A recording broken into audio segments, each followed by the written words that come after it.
have the intention of like don't sleep with him. Yeah, no, it's true. Because I could use the same argument that pro-life people use. Yeah, but I'm not saying that you're wrong about women. I'm just saying it works both ways. If you don't want to have a baby with somebody, don't sleep with them. If there's a chance that the condom's not going to work or she's going to get pregnant, don't do it. Same with the woman. Okay, firstly, this is falls under free use of the DMCA due to education and entertainment clauses. Now, we sort of, this is again just pearly things, and we come in the middle of a discussion here. So they're talking about Roe versus Wade and abortion, and there's a bit of contention between the panel and Pearl on this matter, and again, my main thing here is looking at the way women argue when you're talking about issues that affect men and also that are topical, and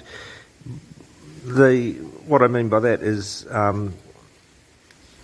because they are topical, people should be informed. I mean, this kind of stuff gets discussed in the media to varying degrees of reality, but I think we'll see from this video that there's entrenched views that these women have that no matter what is said to them, they will not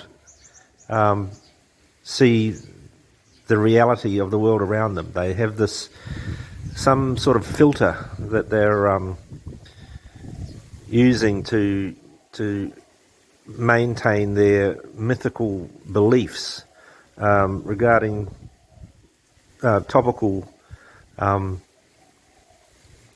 or prevalent issues in the world around them. So this is to do with the Supreme Court in the United States overturning the Roe versus Wade decision and sending abortion back to the states. In other words, the Supreme Court has said that it's not a right. There's no right to abortion. Okay, so that said, let's have a look. But don't do it. Right, but then then wouldn't you say you'd be pro-life then? What, because I'm saying don't do it? Yeah, because that's the same argument. So then don't sleep with him. You can't get an abortion. I'm not saying you deal with the can't get consequences. abortion. I'm not saying you can't get an abortion. I'm not saying you have to deal with the consequences, but you both have a choice. Everyone has a choice, but except the man. But it's always put on the woman. So it's always put on the woman. That's the first myth. Now they're talking about, it's a man's choice to sleep with a woman, and it's a woman's choice to sleep with a man. On the face of it, that stands up. But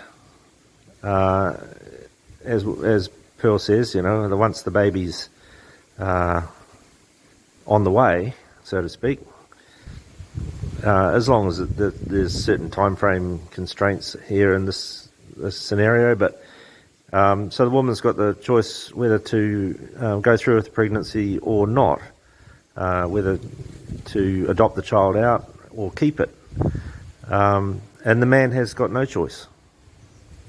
He has no say in it whatsoever. And if the woman decides to keep the child, the man's got a financial obligation enforced by law.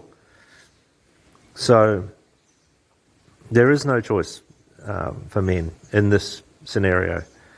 And it's not always put on the woman. In fact, the woman has absolutely support in all directions from everyone, and the man is condemned. So what this woman here is doing is maintaining the issue that women are victims, when clearly, in this situation they're talking about, women have all of the options. They are anything but victims, and yet this woman is going to sit there and claim that women are the victims.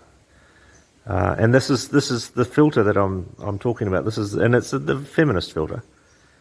These are the lies that feminism has propagated, and women suck it up like hoovers. They live by it, and God forbid a man should have any sort of opinion on the situation, because that won't be tolerated.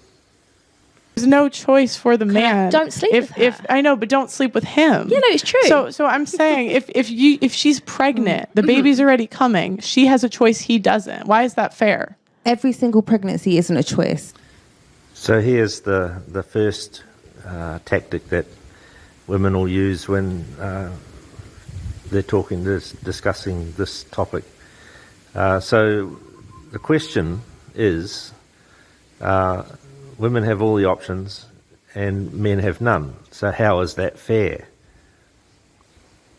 The response is, not all pregnancies are a choice. Now, it's a rather nebulous comeback and a rather nebulous answer or non-answer to the question.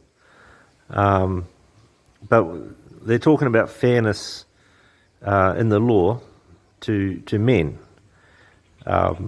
and that is a question that it will not be tolerated, because the only way that the feminist filter, the feminist lens, will let women look at that proposition is through the male perpetrator, female victim narrative, which is that fairness only comes to women at the expense of men. So there aren't enough women on the boards of directors or on the CEOs or what have you. And when you point out that there aren't enough women bricklayers or roofers and plumbers, that's just, but they don't have an answer to it. It's ridiculed, that suggestion that fairness should move in that direction, or rather down the hierarchy, if you like, rather than up the hierarchy. So this is the first deflection of the question about fairness, is to throw out, women don't always have the choice about whether or not they get pregnant, which is ridiculous, because of course they do. They've got myriad choices of what sort of contraception they're gonna use.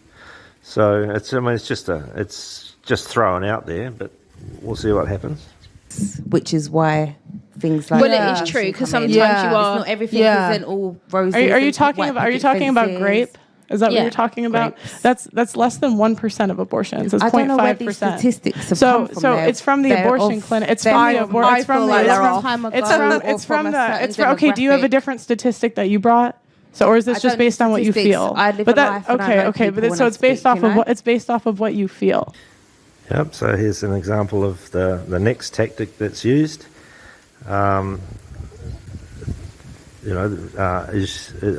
they talking about grape, as they put it in this video? And of course they are.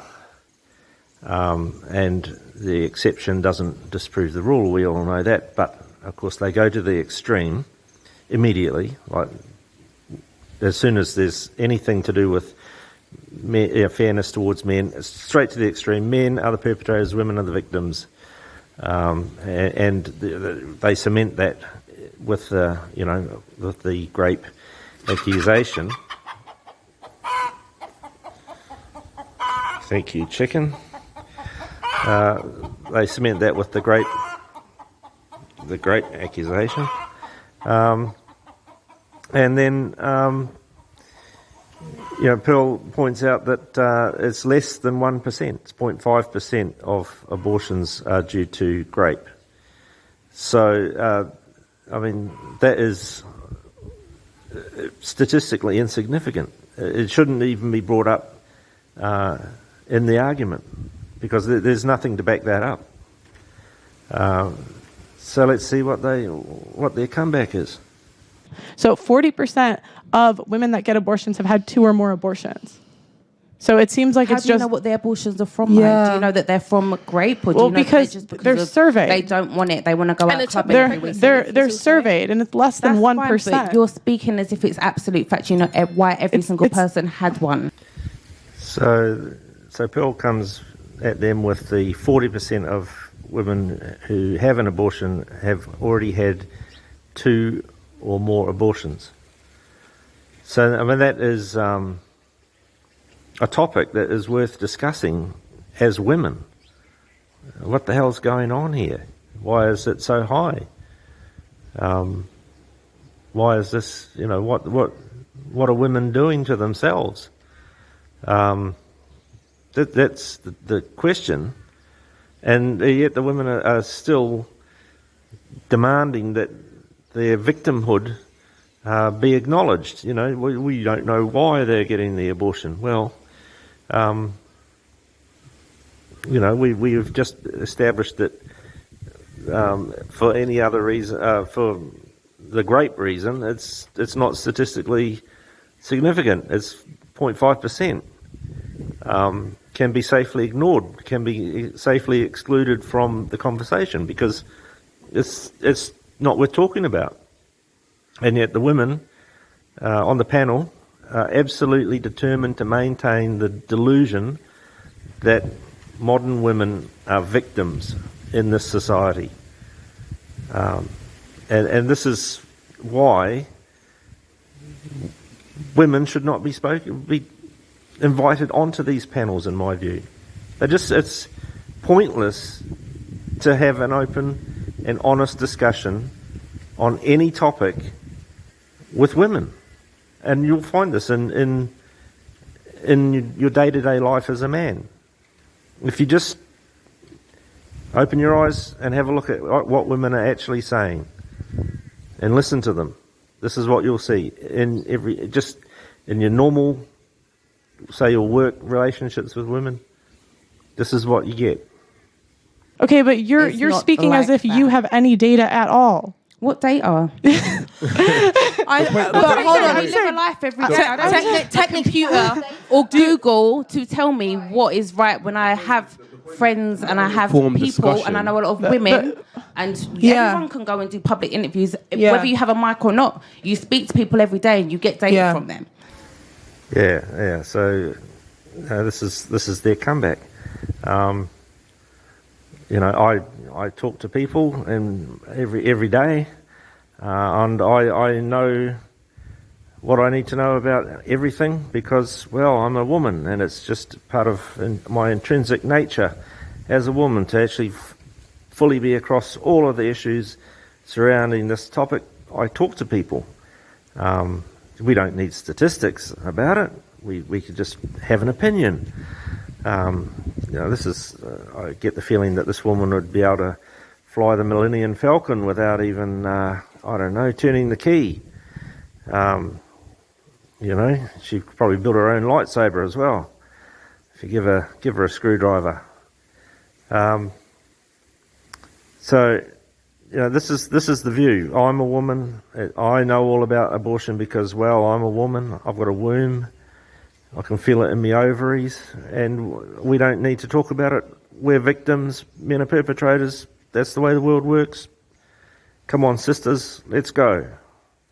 So I speak to more people than anyone in this room. I have women. I don't know about that. You don't think having a live show 4 times a week, interviewing people on the street? But I'm just saying, you're saying that every single pregnancy is like by choice. It's not. So I'm saying that less than 1% of pregnancies are in the instances of grape. Do you think the majority of men are out here graping women? Is that your opinion on men? Every single person that's been raped wants to do a statistic or a survey. Yeah. But here's everyone in an unhappy marriage doesn't want to either. They don't want to sit there in front of their husband. Okay. Let's triple it. Let's triple it. It's still only 3%, even if you tripled it. I don't even think it would be that high. I don't think so. But this is all based on your feelings. There's no facts in it. Google search statistic. So we started off talking about Roe versus Wade and abortion. right? And now we're totally off topic. These women are now contesting whether or not statistics around abortion are valid. Well, it's the collection method of the statistics that determines validity, right? And as Pearl says, where are your stats? They don't have any. They're just going off their feelings. And as if that could possibly be valid in any sense at all. And they're going to argue the point. You know, I mean, it's just a clown world, ludicrous stuff. And my point with these videos and saying that we shouldn't be discussing this with women is that you can't move forward under these circumstances. You can't actually progress with anything because there's no foundation on which to build. It's all just mindless drivel that's coming, and the amount of time that gets wasted on it, pandering to these women. Like, you need someone just to tell them, look, unless you've got an actual valid argument to make, shut up and let us get some kind of progress made on this topic. Just stop interrupting, open your ears up and learn. You know, and of course that's oppression. You know, like, so you've got to pander to the whims of these women who have nothing to add. They're driving the conversation, and it's just going round and round in circles. And of course, that's the feminist lens, the feminist filter. That's what feminism wants. They're not interested in solutions. I mean, if there were solutions to be found, the feminists wouldn't have any more issues to so-called fight against the patriarchy with. And so they're not interested in solutions, which is where feelings come into it. It's just so much time gets wasted on it. It's unbelievable. I think the problem is that, unfortunately, as much as facts play a part, so do feelings. Emotion and facts do actually have a hand in each other, because the thing is that statistics can only tell you one side of something. Feelings can also tell you another side. Okay. It doesn't mean one or the other is completely correct. Okay, so this is how they gather the data. They survey people at different abortion clinics in the U.S. This is a U.S. statistic, and you can also look on the U.K. government website too, and it's similar. So if you're looking at different countries, different abortion clinics in different states and different countries, and it's all saying the same thing. You don't think that indicates that maybe that's the rate? I think once again, or is it based on how you feel? You can't say study. So for example, a lot of people don't know what's happening to, right. So for example, I know a lot of women, and I've certainly been in that position before myself, who have not actually realised they've been raped because grapes. Because we sometimes, I think. How do you not realise you've been raped? Well, because. Yeah, so I mean, that is, to most sane people, an absolutely ludicrous statement. But of course, the definition of grape is not what you'd expect anymore. It can just be down to hurt feelings now. So this is where she's coming from. Is 10 years after the fact, she can, when the man's made a bit of money, suddenly realise that, oh, wait a minute, I remember getting raped that night when we had a few drinks and a bit of a laugh, and I was a bit horny. Oh, well, I can't say that. I mean, I was coerced against my will. So, yeah, this is where feminism is letting women down, I think. The real actual grape victims. Not a big problem. That's something for feminism to work out. And I suppose the simps that are going to get caught up and have their lives destroyed with it. You know, I don't know really what to say to this woman. I mean, you know, obviously I wouldn't put myself in a position where I would actually speak to her. Don't make that mistake. Because there's massive grey areas there with coercion and manipulation. And I just think that the reality of it is that sometimes, you know, you can get pushed into a situation which you didn't really want to be in. And I think that can sometimes be put, I'm not saying all the time, it's a nuanced conversation. We can't speak on every single individual case, but as a whole, I think there are a lot of women who might have not said no, but not said yes, not wanted it, and later... But if they didn't say no, how is he supposed to know that? Well... Interesting fact for you on this topic. So twice in my life, I've emphatically and repeatedly said no to a woman, same woman, twice. She has ignored my protestations repeatedly. I mean, over the period of half an hour, no, continual no, leave me alone, I don't want to have sex, and not taken no for an answer, and she has forced me to have sex with her twice. So, is that grape? Because that's what this woman is saying, is having sex against your will is grape. So have I been raped? Would anyone take me seriously if I actually made a complaint in that regard? You know? So this is the most ludicrous thing that this woman has said so far, I think. She's grasping at straws. And we're talking about abortion and the fact that rape victims abort babies at 0.5% of the number of abortions over countries, between countries and like Western countries. This is what we've spent the last few minutes of this video talking about. It's just not an issue, and yet these women are being entertained along these lines in this discussion. It's just wasting time. Thank you, Cow. Okay, can I just say something? Sorry, I have to get involved because this is something that's happened to me. So there is a... It happened to me, and I didn't know. I thought I'd got drunk, and I was just like, oh, it's okay. I'd been drugged, and I had no idea. Right. Like, and I woke up the next morning thinking, oh my God, like I did this, and why would I do this? But it was because I'd been drugged. Well, if you were drugged, then that's clearly great. Yeah, but I didn't know. I didn't know at first. So I'll tell you what happened, and people probably think I'm stupid. Like I said, I didn't know what had happened to me. I thought I drank a lot, and that I put myself in this position, which is really, really bad. Like, why put yourself in this position? It's the first time I'm talking about this, by the way. I then, I went out with the person again.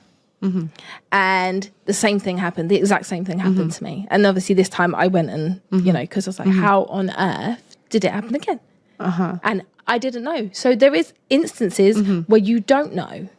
You don't know it's happened to you because a lot of women won't go and get checked out afterwards to make sure. Would you agree that that's the exception? It's not the rule. I don't know, because I think a lot of men are doing it. Is that your opinion on men? That the majority of men are out here graping women? I think it happens a lot.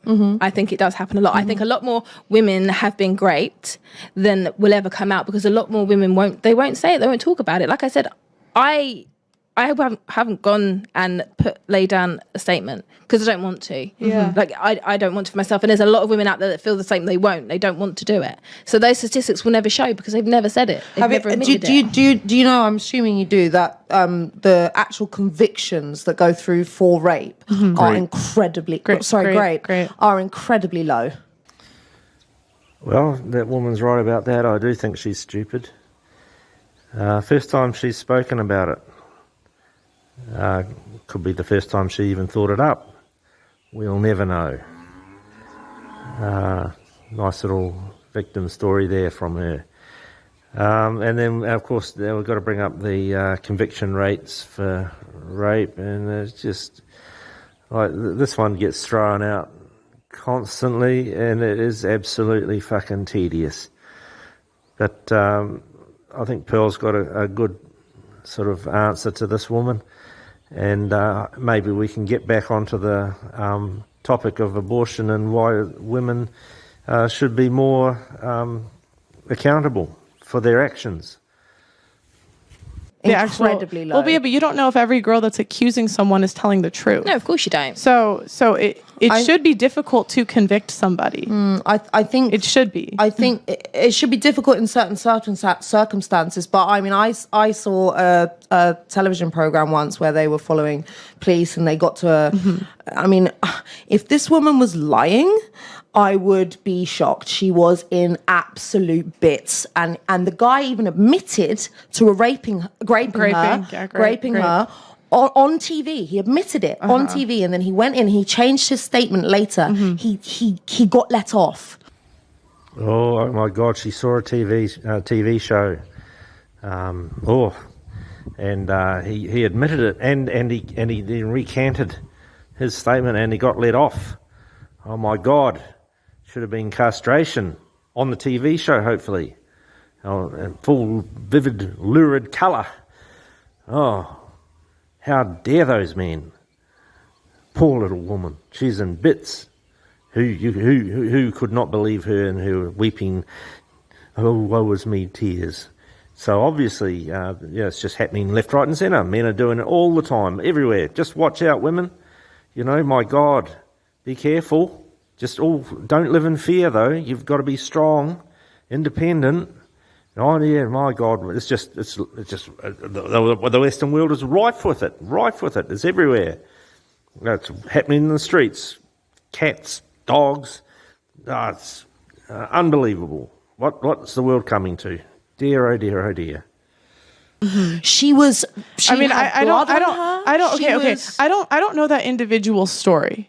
But it's like this narrative that all men are raping women, I think is harmful to men. And I think we're looking at exceptions rather than the rule. I didn't say all. Even a lot, I think that's harmful. That's why we're in the place that we are today. It's so easy for a woman to lie about something 100%. Like that happening to them. Because there's no repercussion. And so that's why it's important to have a really it needs to be hard to convict someone. Look what happened with Amber Heard and Johnny Depp. Women abuse that power. I mean, again, I think my personal opinion on that is that that's an incredibly isolated. No, because that's a man with money, status, and power. So if that happened to someone if that happened to someone that's famous, what does that say about the average man who didn't have money, status, or power any way to protect himself or defend himself? Right, but I think that's one of those relationships you were talking about, mutually abusive. I don't think it was Johnny being more abusive to her or her being more. I think it was mutually abusive. They interviewed all of his exes. He'd never hit any of them. What? Yeah. What? No, that can't be right.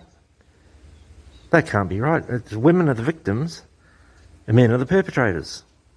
So Johnny Depp, he's a man. He's got to be a perpetrator. And Amber Heard, well, who couldn't imagine her being a victim? Poor little woman, simpering up there on the witness stand every day. Look at her, vulnerable. Amongst other things. And Johnny Depp, what a devil. And obviously, it's got to be mutually abusive. I mean, Amber, she did some naughty things, but she was pushed to it. As Johnny Depp, he's the perpetrator. Woman's the victim. Oh, well, hang on, they interviewed all his previous partners, and he never hit one of them. What? Yes. Yeah. Okay, but there've still been. This is a really public trial. Yeah, no, I know there was, but there were still incidences during Johnny Depp's career where he's been seen to be violent. No. That's just the narrative they're trying to spin, and this is how clearly it works, because we're laying out the facts, and then you're going off what you're feeling and mix it in with the actual reality of the situation. And this is often what happens. And like, this is an argument tactic, guys. Like, it's literally when you don't have facts, numbers, or statistics, you bring out extreme scenarios. when it's not the rule. Sorry, how was I bringing out on a street extreme So we were talking about assault earlier when we were talking about Roe versus Wade. Yeah. And so you guys were saying it's less than 1% of, you guys were saying that it's more prevalent than it is, when that's the extreme. I just replied to what was said. You said that. No, I'm talking about. Okay. Yeah, I'm confused as to what exact point you're bringing up. Like, well, I think this and I think that. And I'm a woman, so my thoughts count. And I think this and I think that. And, well, Johnny Depp was violent throughout his career. And, well, what? Well, sorry. Now I'm butthurt because I've been called out on my bullshit. And now I'm just going to dig my hole deeper. You watch. Okay, well, you can watch it back later. No, but my point is that it's like we're talking about one thing, and when we talk about one topic, we go off topic because we're bringing up extreme situations when we're talking about in general. Well, my personal opinion, I get what you're saying, but on the same token, I think that there are a lot of different reasons why something happens in one sphere. Mm-hmm. And so sometimes bringing up a point from somewhere else actually links in to what we're talking about. That's what I've learned from my life. Right, but I'm saying exceptions don't make the rule. I think what rule are we talking about here? I don't think we were talking about Roe versus Wade. No, I know. So then you guys brought up what I mean is when you say the rule is the rule is that women use abortion as a form of birth control rather than something that should be used in an extreme circumstance. Right. So again, 40% of women that have abortions have already had 2 or more. They don't track the 60% to see if they have more in the future. Okay. And a lot of people make it an income and an education type of issue, but only 8% of women below the poverty line actually get abortions, where 1 out of 3 women that make over $47,000 per year get an abortion. Right, okay. So it's pretty obvious now that this woman just doesn't listen. Like, she's not capable of listening to anything that's been said. She's opinionated, and that's typical of a feminist. It's armed with spurious facts at best, and sticks to her guns. Like, she's, I think that you can reach out into thin air here and grab a point and then somehow link it into the actual topic, because, well, I'm a woman. This is why these discussions never progress, because even when they get pulled up on their bullshit, they defend it. And just to be right. Just arguing the point to somehow appear to be correct. I mean, it's just a waste of time. A waste of effort. Luckily at the moment I've got a lot of time to waste. But, I mean, this is... These if you had more men on the show, maybe you'd get somewhere. But when you've just got a bunch of women, it goes nowhere. Nowhere. And I will add, they don't want it to go anywhere. This woman here's basically saying, look, the topic's so nuanced and so nebulous that, well, I can slip in any kind of bullshit anywhere I like. That's what she's saying. All right, I didn't know that. Okay. I'm going to read super chats for a second.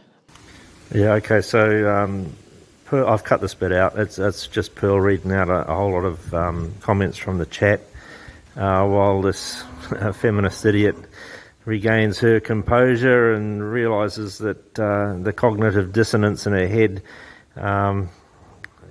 cannot be overcome. I'd imagine. I don't know what's going on inside her head, to be honest, and thank God for that. But yeah, so I'll just cut this bit out, and then Pearl, we'll carry on with Pearl. Oh, that's a good question. Do you please ask the panel if they support abortion based solely on the woman's rights/body? Then how do they feel if a woman aborted a specific race? I don't know if anyone said that they only agree with that. No, that's the question. So it's like, do you support abortion? I mean, I personally wouldn't do it, but if you want to do it. It's your choice. Yeah. Yeah, same. Yeah, I think it should be your choice. Yeah. Yeah, I do. Nah. So the one thing so they always talk about in the US that Planned Parenthood is for women. That's one of the major organizations that support women. But a lot of people don't know that it was founded by a eugenicist. So the point of this question is that 80% of Planned Parenthoods are located within walking distance of minority communities in the US. And the founder of Planned Parenthood referred to Black people as weeds that needed to be exterminated. And they're actually doing it to this day because the Black community in the US has a 50% birth rate, and the Black population will be double today if it wasn't for Planned Parenthood, which is the #1 leading provider of abortions in the US. That's crazy. So is that something, because on one hand it's like my body, my choice, but on the other hand they're marketing abortions to minority communities. But I mean, that's surely a problem with the institution, not women. So this is another reason why you don't bother talking to women about this sort of thing. What this woman's about to do is she's going to absolve women from all responsibility. So we've just had the argument there that women have all the options, men have none, and that women Pearl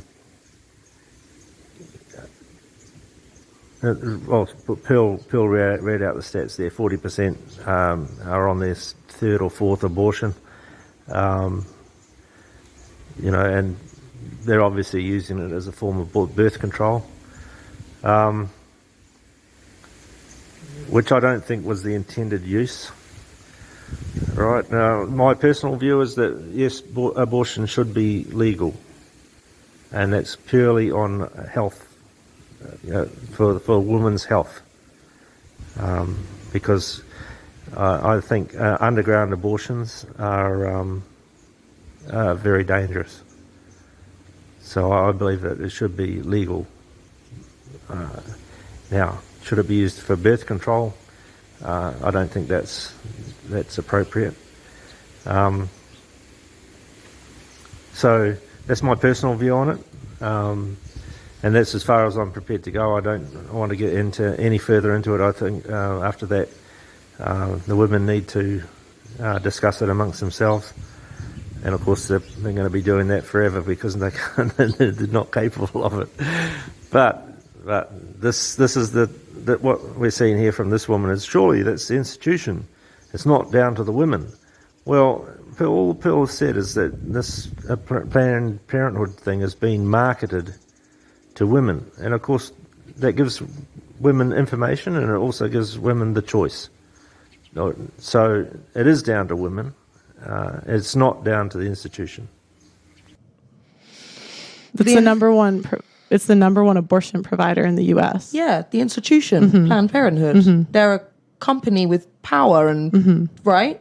So the way that they run their operation is the problem, not the women who seek out their help.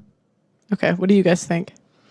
It's a hard one because obviously that's horrible, that's awful, but who is going to look after these kids? Like, say if someone's continuously popping out children and they're in poverty, like who's looking after these kids? But remember, only 8% of women below the poverty line get an abortion, so the majority of abortions are women that make over $47,000 per year. Oh yeah, you did that. She said that earlier, didn't you?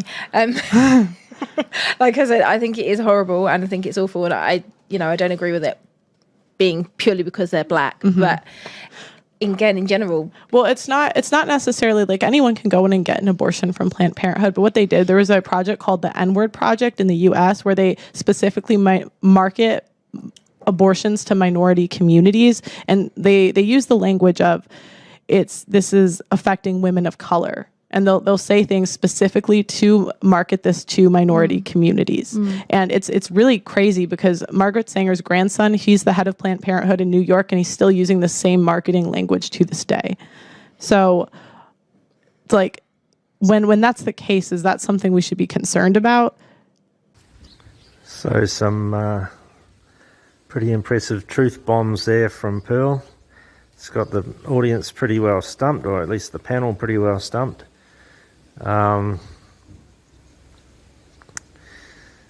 Again, you know, it should be a very rare and extreme, perhaps down to the 0.5% reason as to why women should opt for this this sort of extreme medical procedure. But another issue is that it's being marketed. I mean, that to me is a place where regulation could be used to reduce the number of abortions. And the thing is, you know, the women, as we've seen, they've got untold options around birth control. There's just a myriad of birth control options for them, and they can control their pregnancy because they know when they're fertile.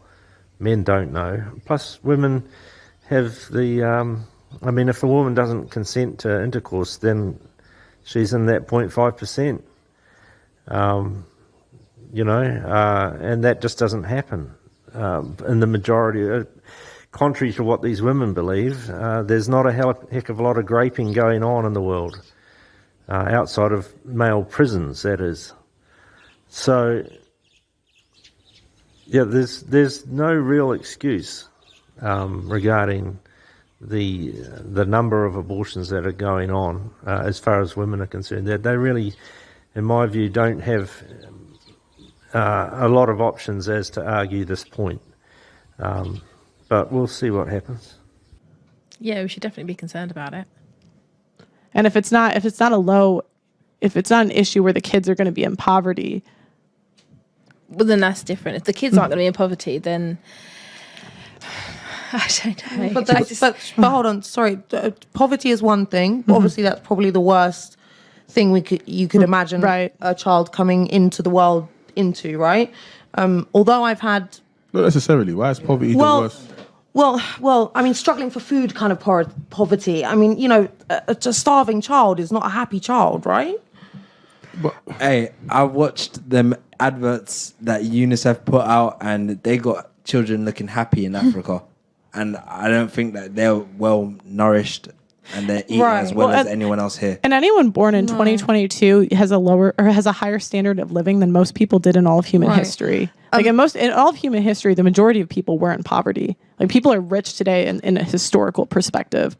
Oh yeah, no, I know that. Yeah, of course. I think maybe my point got lost. I didn't mean that being born poor is one of the worst things. I certainly spoke to someone the other day who said that there was something about his family coming together as a unit to get through certain things, which obviously he was very thankful for. When I said being born into poverty was one of the worst things that could happen to a child, I didn't actually mean being born into poverty was one of the worst things that could happen to a child. Make that make sense. I mean, this is, you know, we're now going to waste our time listening to this woman pontificate about nothing. I mean, but as a just like a general rule, you don't want a child coming into a place where they weren't wanted or where they aren't provided or cared for in the best way possible. Don't you think that's on women, though, to be more selective with who we sleep with? Well, or maybe be careful and get on birth control? Well, certainly that plays a part. Well, certainly that plays a part, but now you're going to make women accountable for their actions and decisions and actually take responsibility for their lives. And that flies in the face of feminist doctrine. That can't be allowed to stand, and well, blame the nearest men. But I mean, again, it's like women control access to sex, whilst men control access to relationships. So you sleep with who you want, whilst we sleep with who we can.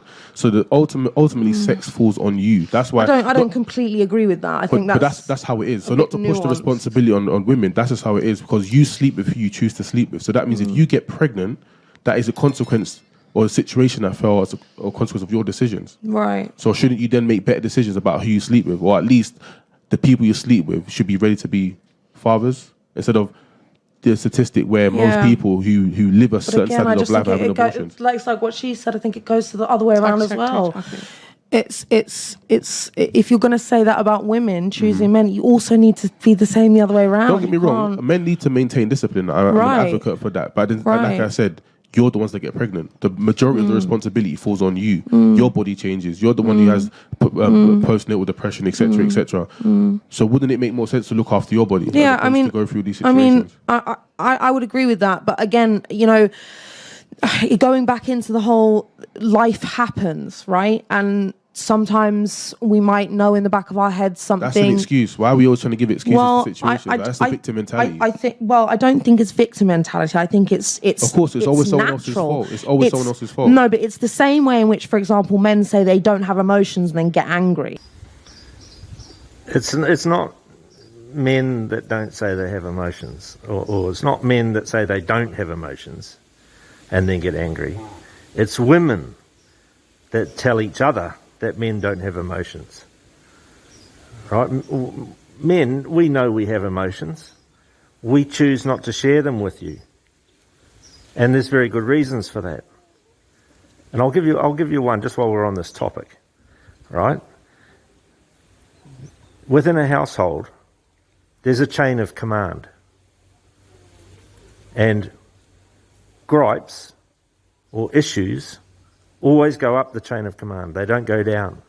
And this is true for all walks of life. Whether you're at work, whether you're in a military situation, there's a hierarchy, and the gripes always go up. And with leadership comes loneliness. You don't gripe down. So if you're the head of the household, as in the man of the house, you don't gripe to your wife, right? If you've got issues, you go and talk to your mates. Now, if you don't understand that, think about this one. If the mother starts griping to the children become very upset, very worried. They get very nervous because they depend on their mother and their father for that matter. But you'll find most of the time when a child has got an issue, they'll go to the mother. The mother may then refer them on to the father. That is the chain of command within a household. And that is why men do not share emotions with women. We do not share issues with women, our wives. Right? It doesn't mean we're not intimate with them. And it doesn't mean that some things cannot be discussed with women, our wives. But at the end of the day, the buck stops with the father. And that's the chain of command. And that's the way it should be. And that's the way children expect it to be. Well, geez, that was a bit of a rant. But, yeah.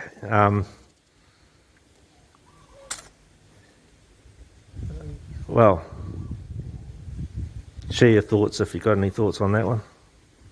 Right. What does that have to do with it? No, but right, because it feeds into the whole thing, right? That we're animals. We're not always in control of what our urges and what things happen. Of course we are. No, we're not. If you're cognizant of the situation, then you can make a choice to actively do something or not. It depends on your level of self-awareness. If you have a certain feeling, a certain urge, there you go. So you said it yourself. Right, so, but I think by and large people don't have that. I'm saying so people are making excuses, and we shouldn't be making excuses. If you do something, then be responsible for your actions. I think that's the main point here. Oh, I agree with that. I definitely agree with that. So the whole point is there's always a bailout for women. When we make bad decisions, there's always something bailing us out. It's not the same for men. If they make a bad choice, they're on child support for 18 years, we get a check. Or an abortion. Like, so in this case, we're getting bailed out because we made poor decisions. As many of you know, I was just banned on TikTok, and we are demonetized on a daily basis on this platform. If you want to help, please consider sending a super thanks below. Every donation helps, and it helps make what we do possible.